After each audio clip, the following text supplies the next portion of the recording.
Selamat pagi para saudaraku seiman dalam Kristus. Salam sehat sukacita untuk kita semua. Marilah kita siapkan hati dan pikiran kita untuk mendengarkan firman Tuhan. Tuhan beserta kita sekarang dan selama-lamanya. Inilah Injil Yesus Kristus menurut Lukas bab 14 ayat 25 sampai 33. Dimuliakanlah Tuhan. Segala sesuatu harus dilepaskan untuk mengikuti Yesus. Pada suatu kali banyak orang berduyun-duyun mengikuti Yesus dalam perjalanannya. Sambil berpaling, ia berkata kepada mereka, "Jikalau seorang datang kepadaku dan ia tidak membenci bapaknya, ibunya, istrinya, anak-anaknya, saudara-saudaranya laki-laki atau perempuan, bahkan nyawanya sendiri, ia tidak dapat menjadi muridku. Barang siapa tidak memikul salibnya dan mengikuti aku, ia tidak dapat menjadi muridku.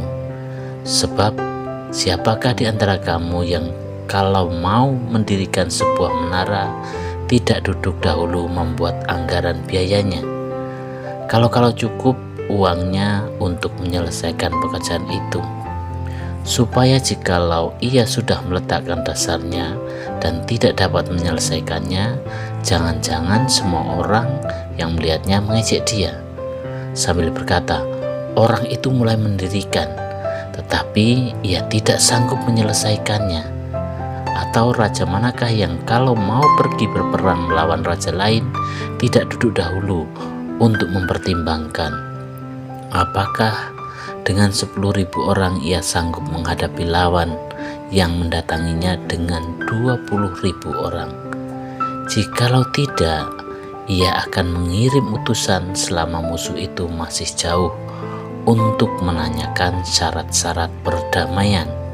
Demikian pula lah tiap orang di antara kamu yang tidak melepaskan dirinya dari segala miliknya tidak dapat menjadi muridku." Demikianlah Injil Tuhan, terpujilah Kristus. Selamat pagi para saudaraku seiman dalam Kristus. Tema renungan kita hari ini adalah mengikuti Yesus dengan hati yang total.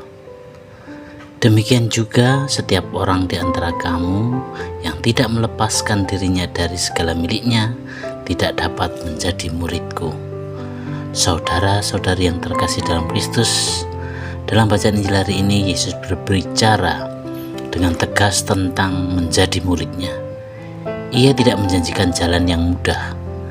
Yesus bahkan berkata bahwa kita harus siap melepaskan diri dari segala milik, bahkan dari hal-hal yang paling kita cintai, jika hal itu menghalangi kita untuk mengikutinya.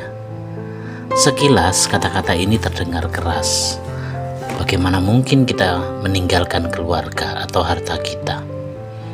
Tetapi sebenarnya Yesus tidak bermaksud agar kita tidak mengasihi keluarga, melainkan agar kasih kita kepadanya menjadi yang utama dan tertinggi.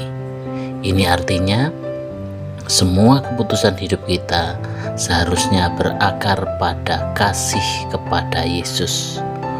Saudara-saudari yang terkasih dalam Kristus, Yesus mengingatkan kita agar tidak mengikutinya secara setengah hati. Ia memberi perumpamaan tentang orang yang mau membangun menara dan raja yang mau berperang. Keduanya harus menghitung biaya dan risiko sebelum bertindak. Begitu pula murid Yesus berarti siap memikul salib, siap berjuang melawan ego, kenyamanan, dan keinginan duniawi. Mengikuti Yesus bukan hanya soal pergi ke gereja atau berdoa, tetapi tentang cara hidup kita setiap hari. Apakah kita jujur meski sulit? Apakah kita mau mengampuni meski sakit hati? Apakah kita tetap berbuat baik walau tidak dilihat orang?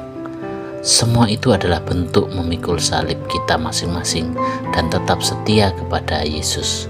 Saudara-saudariku yang terkasih dalam Kristus, apakah Yesus sungguh menjadi pusat hidup kita? Ataukah masih ada hal-hal lain yang lebih kita utamakan? Mengikuti Yesus memang menuntut pengorbanan, tetapi bersama Dia kita juga menemukan damai, sukacita, dan hidup yang sejati. Amin. Marilah kita akhiri dengan doa dalam nama Bapa dan Putra dan Roh Kudus. Amin. Bapa yang penuh kasih, ajarilah kami untuk mengikuti Engkau dengan hati yang tulus dan setia. Berilah kami keberanian untuk melepaskan hal-hal yang menghalangi kami mencintai-Mu sepenuh hati. Semoga hidup kami menjadi tanda kasih-Mu di dunia ini. Amin. Dalam nama Bapa dan Putra dan Roh Kudus. Amin.